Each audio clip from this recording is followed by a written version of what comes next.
నమస్తే. నేను మీ వంశీ. ఆ రోజు ఫెయిల్ అయింది. ఆహ్, first day digital detox fail అయింది మనకి. దాని తర్వాత రోజు సరే ఫెయిల్ అయింది. ఆహ్, ఛాలెంజ్ మొదలుపెట్టాం. ఫస్ట్ డేనే ఫెయిల్ అయింది అని బాధపడుతూ అక్కడ ఆగిపోకుండా మళ్ళీ నెక్స్ట్ డే 24థ్ డిసెంబర్‌ని మళ్ళీ నేను ఫస్ట్ డేగా తీసుకొని రీస్టార్ట్ చేశాను జర్నీని. సో, రీస్టార్ట్ చేశాను. ఆ రోజు ప్రాపర్‌గా జరిగింది. సో, ఆ రోజు it's a success, big success అని చెప్పాలి. సరే సక్సెస్ అయింది. ఒకరోజు ఇంకా అంతా 7 డేస్ అలా గడిచిపోద్ది. ప్రాపర్‌గా ఎళ్ళిపోద్ది అనుకునేసరికి ట్విస్ట్.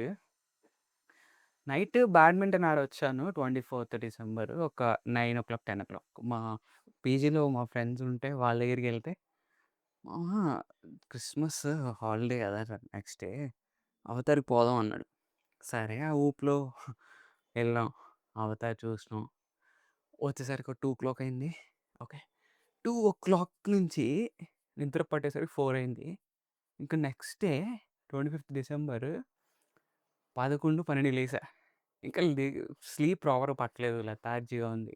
ఇంకా ఆ రోజంతా ఫుల్లు పోయిందలా. ఫుల్లు మళ్ళీ డిజిటల్ ఎంటర్‌టైన్‌మెంట్‌కెళ్ళిపోయింది. మళ్ళీ ఎంటర్‌టైన్‌మెంట్ ఉచ్చులో పడిపోయాను. సో, పోయింది అట్లా.